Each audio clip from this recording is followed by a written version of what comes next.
working to connect a region of over 600 cultural bridges between our lands.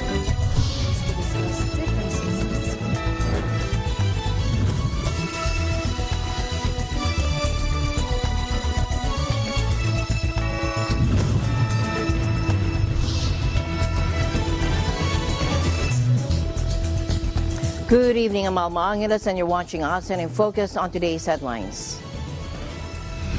The United States urged all nations to enforce sanctions on North Korea, saying it violated UN Security Council resolutions with the launch of an intercontinental ballistic missile. Meanwhile, Seoul's military said North Korea fired an intercontinental ballistic missile today, but the launch appears to have failed, part of a record-breaking spate of weapons tests by Pyongyang in the last 24 hours. Pyongyang yesterday fired more than 20 missiles, including one that landed near South Korea's territorial waters. And a total of 150 deaths have been reported so far from the onslaught of severe tropical storm Paeng, according to the National Disaster Risk Reduction and Management Council today. Asian markets sank today after the Fed Reserve hiked interest rates, and boss Jerome Powell suggested they would go higher than expected, blowing a hole in hopes for a more dovish pivot in its fight against inflation. And Philippines Miss Roberta Tamundong is Miss Grand International's 5th runner-up. We'll find out more.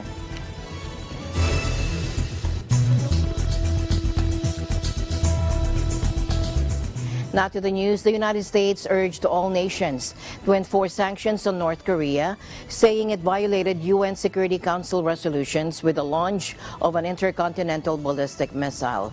The U.S. strongly condemns the Democratic People's Republic of Korea for its test of an intercontinental ballistic missile, according to National Security Council spokeswoman Adrienne Watson, confirming South Korea's account of the launch Thursday local time. She also said that President Joe Biden and his national security team were assessing the situation in close coordination with allies and partners. Meanwhile, Seoul's military said North Korea indeed fired an intercontinental ballistic missile today, but the launch appeared to have failed. This is part of a record-breaking spate of weapons tests by Pyongyang in the last 24 hours. Seoul's Joint Chiefs of Staff said the ICBM appeared to have failed during second-stage separation. It also detected what were believed to be two short-range ballistic missiles fired at around 8:39 a.m. from Kaichon, South Pyongan province. Pyongyang fired more than 20 missiles yesterday, including one that landed near South Korea's territorial waters.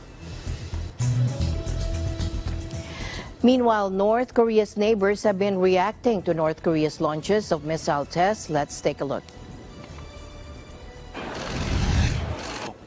그래도 애도 기간 때 이렇게 그래도 아무래도 같은 민족인데 이런 진짜 참사에 애도 기간 때 다시 이렇게 미사일로 이렇게 서로 간의 대치 국면을 만난다는 것은 우리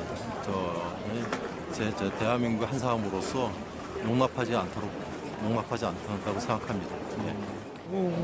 그 사람들이 계속 하는 거 어차피 그런 거를 한다 그랬을 때는 우리한테도 만약에 선제 공격이라든가 이런 거 한다 그러면 타격이 있지만 자기네도 피해를 보는 건 마찬가지겠지만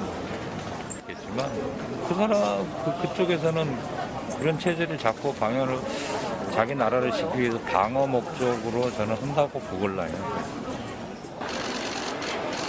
The South Korean military said it had fired 3 air-to-ground missiles at the same spot on the maritime border where the North Korean one had landed. An air raid warning was issued for Uleungdo after the North Korean missile launch. The alert was flashed on national television and told residents to evacuate to the nearest underground shelter. South Korea closed some air routes over the East Sea, also known as the Sea of Japan, advising local airlines to detour to ensure passenger safety in the routes to the U.S. and Japan. Pyongyang's test firing came as Seoul and Washington staged their largest ever joint air drills, dubbed Vigilant Storm, which involved hundreds of warplanes from both sides. Meanwhile, outside of the City Hall of Seoul, mourners paid tribute to victims who were killed during a crowd surge during Halloween celebrations in the district of Itaewon.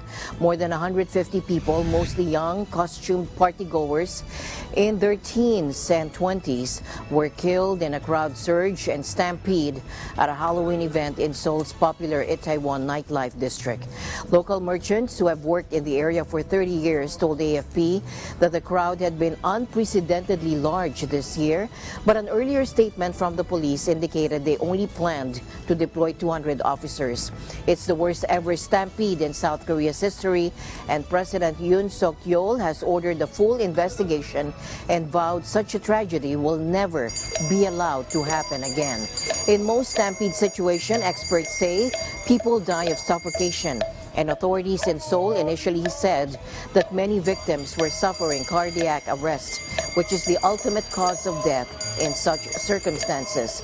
Eyewitnesses also described seeing people falling and getting trapped by the crowd before being trampled and crushed. A delay in emergency first aid could also have led to more deaths, critics said, pointing to a lack of police at the scene, which meant first responders initially struggled to reach the victims through overcrowded alleyways. And this delay was critical, as many victims who suffered cardiac arrests may have passed the crucial 4-minute window before help arrived, according to experts. No Filipinos were involved in the casualties. Now, a total of 150 deaths have been reported so far from the onslaught of severe tropical storm Paeng, according to the National Disaster Risk Reduction and Management Council today. Of the figure, 94 have been validated, 63 from the Bangsamoro Autonomous Region in Muslim Mindanao, 28 from Western Visayas, and 3 from Sorsogon. Still undergoing validation are reports of 56 deaths, 33 from Calabarzon, 5 from Eastern Visayas, 4 from Zamboanga Peninsula, 3 from Mimaropa, 2 each from Cagayan Valley, Central Luzon, Bicol, and Central Visayas, and 1 each from Western Visayas, Sorsogon, and the Cordillera region. Meanwhile, the number of injured persons stands at 128, 78 of whom have been confirmed as due to the tropical cyclone. The missing count is 38, 28 of whom have been validated. Infrastructure damage from the tropical cyclone has been estimated at 2.8 billion pesos. Meanwhile, trade officials in the Bangsamoro Autonomous Region in Muslim Mindanao reminded local traders today of the price freeze order on basic commodities and medical supplies due to the effect of severe tropical storm Paeng in the region. In a statement, Minister Abuamri Tadik of the Ministry of Trade, Investments and Tourism said the price freeze is contained under Proclamation Number 4, issued on October 29 by BARM Chief Minister Ahod Ibrahim, which placed the region under a state of calamity following the devastation wrought by the typhoon.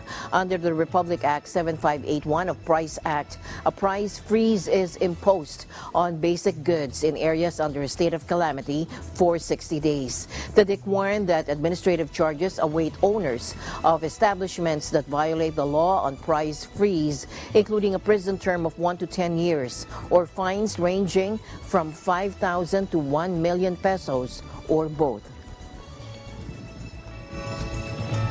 The Department of Labor and Employment has issued guidelines on the voluntary wearing of masks in workplaces nationwide. Now, the measure is stipulated in Labor Advisory Number 22, dated November 2, yesterday, and signed by Secretary Bienvenido Laguesma. However, the DOLE said the mandatory mask rule will remain in effect in 3 places. And these areas are healthcare facilities, including but not limited to clinics, hospitals, laboratories, nursing homes, and dialysis clinics, medical transport vehicles such as ambulance and paramedic rescue vehicles, and public transportation by land, air, or sea. Despite this measure, the department also said employers and workers must work together to ensure safe and healthful working conditions in accordance with the provisions of the Labor Code of the Philippines as amended by Republic Act 11058 and minimum public health standards. President Ferdinand Marcos Jr. has signed a resolution lifting the quarantine requirement for travelers entering the country who are either unvaccinated, partially vaccinated, or whose vaccination status cannot be independently validated. In a tweet, Foreign Affairs Undersecretary Brigido Dulay confirmed that the President has signed the Interagency Task Force for the Management of Emerging Infectious Diseases Resolution Number 2, allowing inbound travelers sans quarantine. Under the resolution, inbound travelers will still have to present a negative result of a laboratory-based rapid antigen test.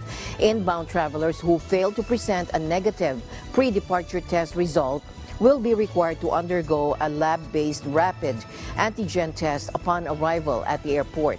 Accompanied minors below 15 years old who are unvaccinated must follow quarantine protocols of their parents or an accompanying adult or guardian traveling with them. Unaccompanied minors below 15 years old who are unvaccinated must also follow protocols. Inbound travelers who test positive for COVID through rapid antigen tests must be subjected to prevailing quarantine and isolation protocols of the Department of Health. Meanwhile, pre-departure testing for fully vaccinated inbound travelers will no longer be required. A fully vaccinated person must have received the primary series COVID vaccine more than 14 days prior to the date and time of departure from the country of origin or port of embarkation. They must also present a World Health Organization International Certificate of Vaccination and Prophylaxis, VaxCert PH, National or State Manual Digital Vaccination Certificate of the country, foreign government, and other proof of vaccination. Currently, masks are no longer required in indoor and outdoor settings in the Philippines. In tonight's Southern News, Foreign Affairs Secretary Enrique Manalo has met with other ministers from the Association of Southeast Asian or ASEAN countries in Indonesia to discuss Myanmar's political developments. In a statement on Friday, the Department of Foreign Affairs said Mr. Manalo participated in the special ASEAN Foreign Ministers Meeting or AMM at the ASEAN Secretariat in Jakarta on October 27. Prior to the special meeting, Mr. Manalo conversed with Deputy Prime Minister and Foreign Minister Don Pramudwinai of Thailand to discuss bilateral relations and possible ways forward on the implementation of the 5-point consensus. Preparing for the 40th and 41st ASEAN summits in Phnom Penh, Cambodia on November 11 and 12, the foreign ministers also considered recommendations for elevation to the ASEAN leaders in response to the situation in Myanmar. A total of 528 flood victims involving 162 families are still at 7 relief centers, still at 3 districts in Sabah as of 8 a.m. today. According to Barnama News, the 3 flood-affected districts are Tenom, Beaufort, and Kunak. The Secretariat for the State Disaster Management Committee in a statement said most of the flood victims are in Tenom, involving 443 people from 139 families who are at 5 PPs in the district. The Meteorology Department has forecast thunderstorms in 1 or 2 areas in the interiors in the evening today. Asian markets sank today after the Federal Reserve hiked interest rates, and boss Jerome Powell suggested they would go higher than expected, blowing a hole in hopes for a more dovish pivot in its fight against inflation. Equities have rallied for more than a week on speculation the U.S. Central Bank would join others in tamping down its monetary tightening campaign as the economy showed signs of slowing.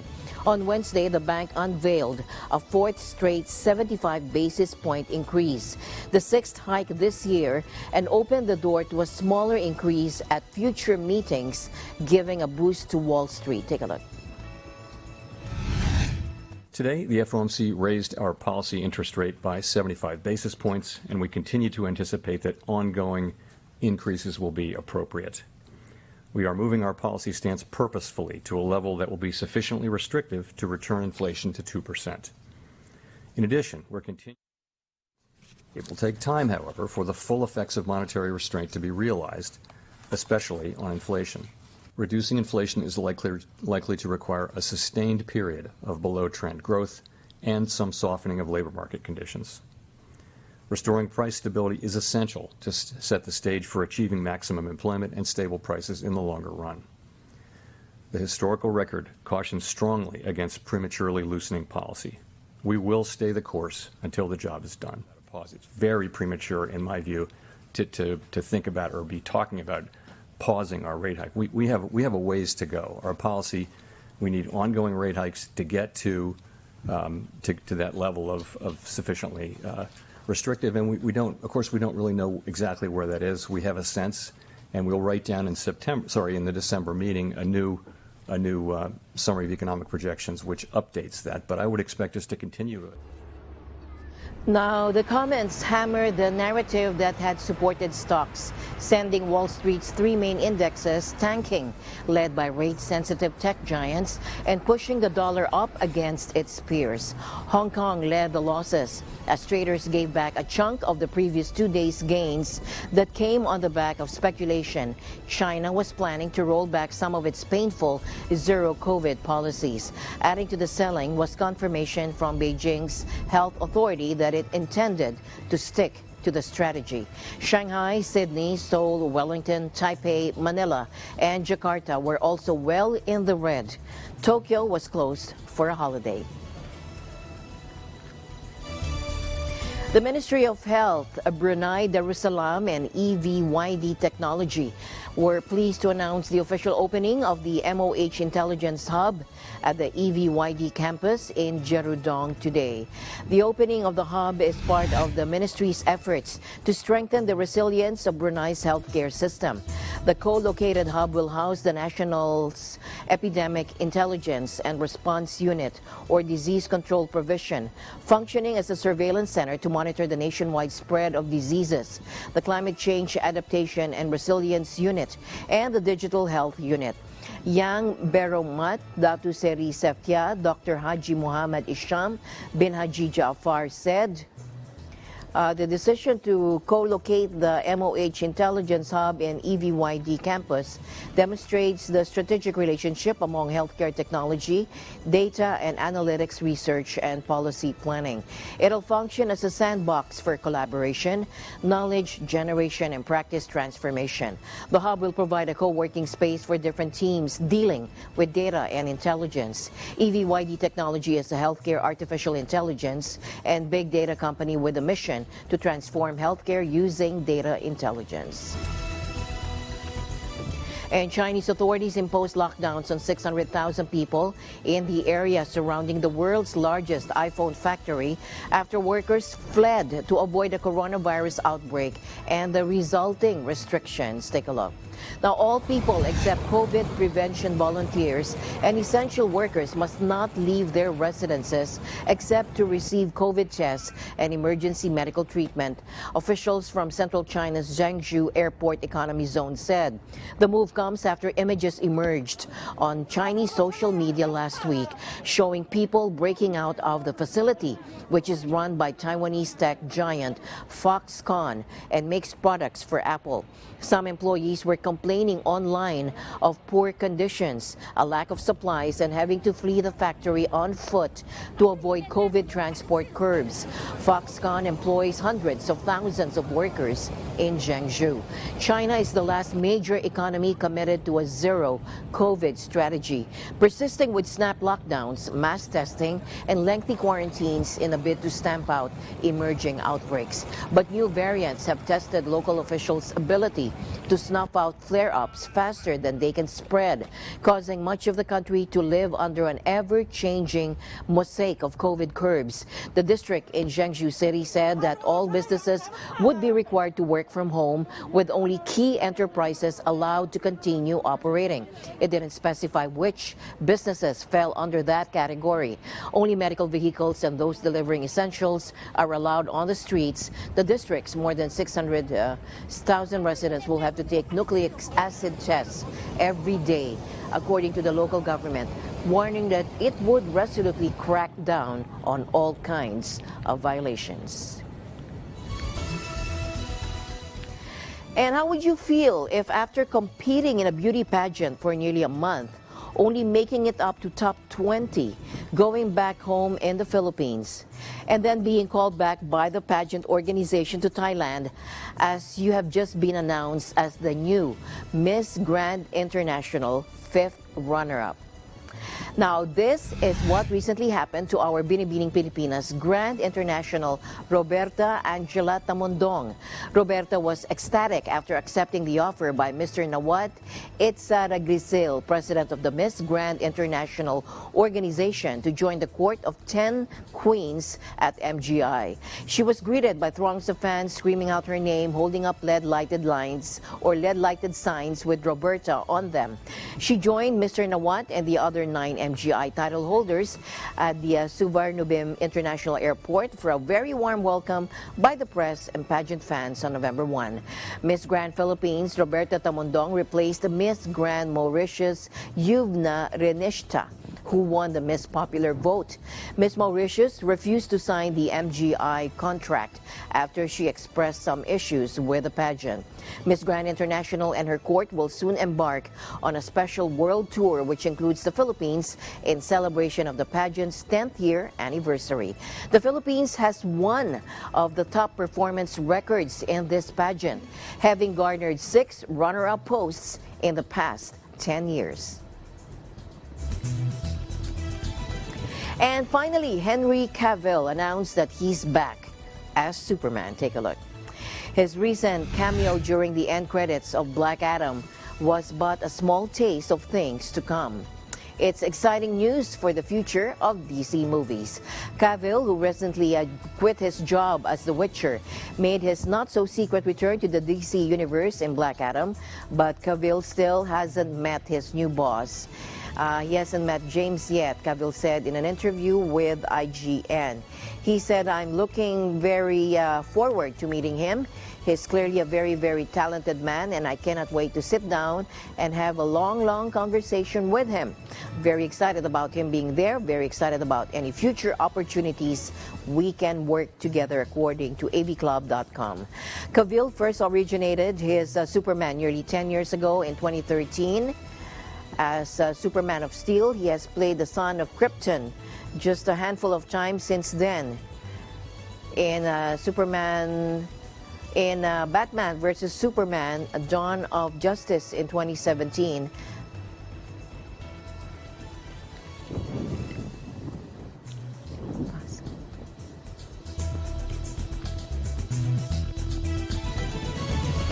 And as my usual habit, I'd like to end the day on a positive note. Let's encourage and build each other up so that no one is left behind. And that's it for tonight's ASEAN in Focus. I'm Alma Angeles. Stay in the news because we live in extraordinary times today.